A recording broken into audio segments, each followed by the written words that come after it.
Welcome to Grizzly Tales for Gruesome Kids, a series of cautionary tales for lovers of scream. Spindleshanks has got his granny staying with him this week, which is giving me a headache. She's got a hobby, see? Bath chair diving.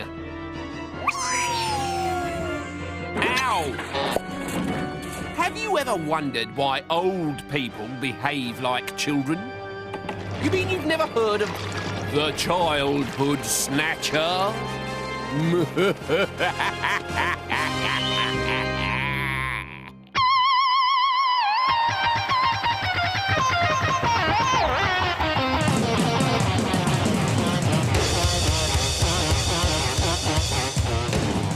Amos Sterling wanted to be famous. He wanted people to notice him.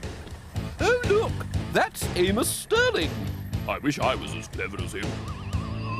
But only a stupid man would wish for that, and Amos Sterling was a stupid man.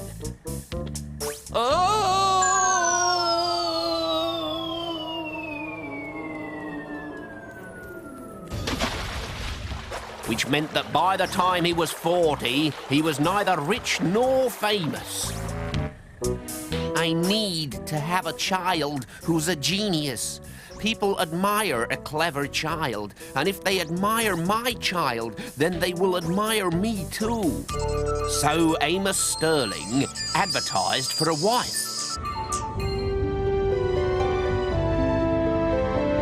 1 year later, Betty gave birth to a beautiful baby girl, and Amos christened her Albert. But Albert's a boy's name. Albert is the name of the greatest genius this world has ever known. But Albert Einstein was a man. Amos was not listening. He was dreaming of the day when his daughter would accept the prize for being the most brilliant person on the planet. And he would be standing right next to her. When Betty saw what Amos had done to his daughter's bedroom, she was horrified. Where are her toys? Albert doesn't need toys. You want to be a genius, don't you, honey? And we'll start tomorrow with a few simple sums. The child is only 4 days old. Which is why we're starting with simple sums. I don't expect her to grasp the difficult ones for weeks yet. But when she failed to grasp the difficult ones, he flew into a rage. And when she got distracted, tweet, tweet, tweet, tweet, he put shutters up to shut out the rest of the world. Except at night when he flung them open. He had a theory that fresh air increased the size of Albert's brain.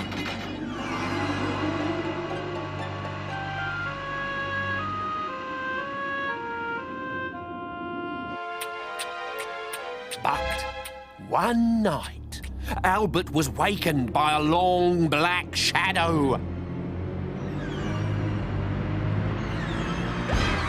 And when she cried, a gentle voice soothed her. Good evening, Albert, said the childhood snatcher. I have been summoned by your father to take but one soft new hair from the top of your pretty little head. Now go back to sleep.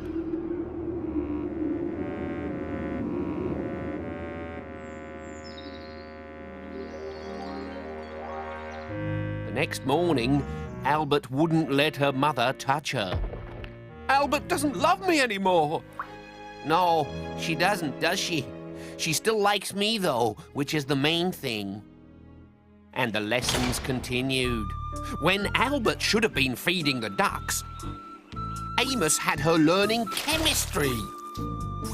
When she should have been baking sand pies, he had her designing motor cars.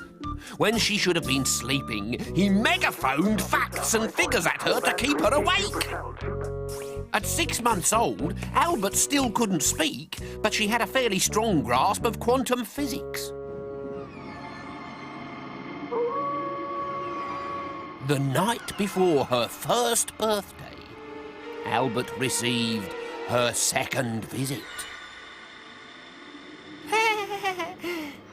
You like the flying? Oh, yes, it's such fun. And your lessons with your father, are they fun too? No, they're too serious. If I'm happy, I want to laugh. But Daddy won't let me. That should do the trick. See you next year. And this time, when the man flew, Albert didn't see the fun in it. Over the next year, Albert became fluent in 7 languages, designed a new computer, and made her first investment on the stock market. But when her mother asked other children round for tea, Albert wanted nothing to do with them. They're so childish. Amos was delighted. So what if his daughter never laughed? She was a child genius, and very soon he would be famous as the child genius's father.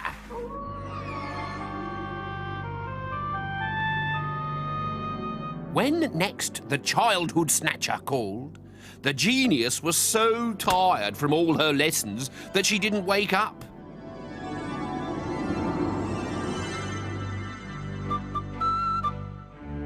The next morning, she was 2.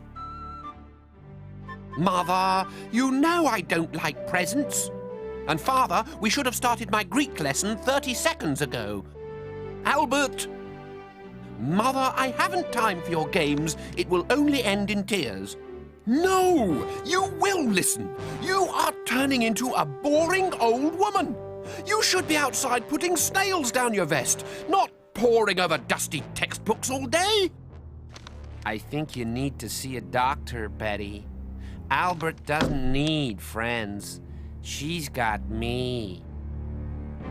And Betty wept for Albert's lost childhood. Within a month, Albert was offered a place at Oxford University. Within 3 months, she had passed her exams and was Prime Minister. At last, Amos had the fame he'd always dreamed of.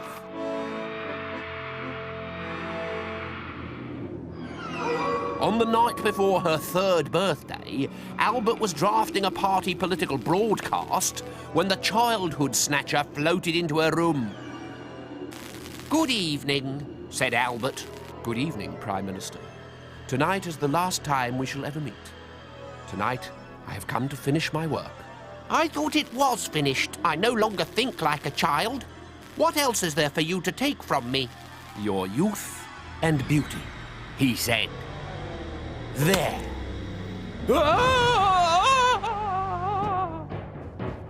When Albert's parents ran into the room, their little girl had gone.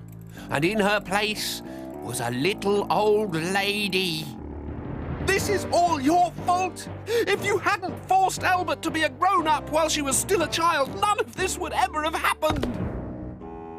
And Amos hung his head like a very naughty boy.